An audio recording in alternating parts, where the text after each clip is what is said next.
जय जगन्नाथ प्रिय दर्शक बंधु जगन्नाथ शरणम चैनल को स्वागत करुच्ची मु पंडित बजराम शतपथी। आसंतु जानी नवा कौन रही आज संक्षिप्त पंजिका।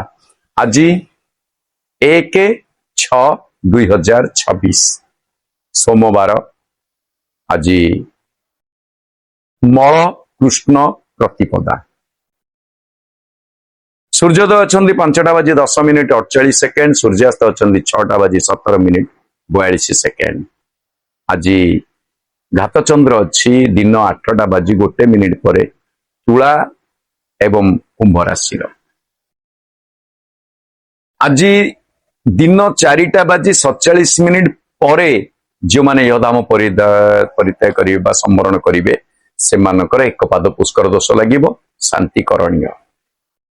आज प्रतिपदर 21 एवं पार्वण श्राद्ध पानी खकारु भक्षण निषेध।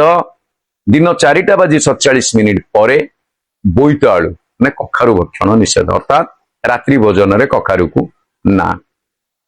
आसंतु जानी नबा कौन रही शुभ बेला। शुभ बेला रही दिन 8:23 ठारू 9:59 मध्य। तापर राति 9:33 ठारू 12:45 मध्य। पुनः आपण माने पाई परिबे 2:21 राति 3:57 पर्यंत शुभ बेला।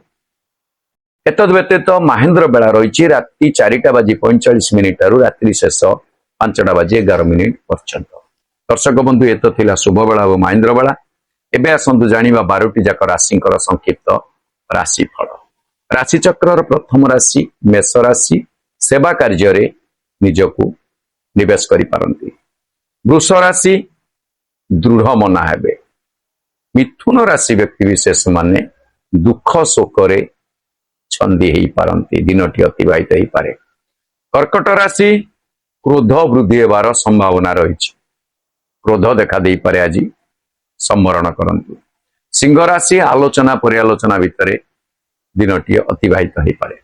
कन्या राशि वाद विवाद भितर आपण आज दिनटी छंदी रही पारंती। तुला राशि कौन सी कार्य को आज प्राधान्य देबे एवं बिछा राशि व्यक्ति विशेष माने आलस्य भाव देखा देबे। धनु राशि व्यक्ति विशेष मानकर श्री चंद्र। मकर राशि आज द्रव्य लाभर जोग अछि। कुंभ राशि आज घात चंद्र। तुलसी मूलर माटी टिके मथारे धारण करिबा आपण को सर्वमोहषणी। मीन राशि व्यक्ति विशेष मान आज कार्य व्यस्त भितर दिनटी अतिबाहित करि पारंतु। दर्शक बंधु ये तो थिला 12टी जाक राशिंकर संक्षिप्त राशिफल सहित आज संक्षिप्त पंजिका। रहुची जय जगन्नाथ।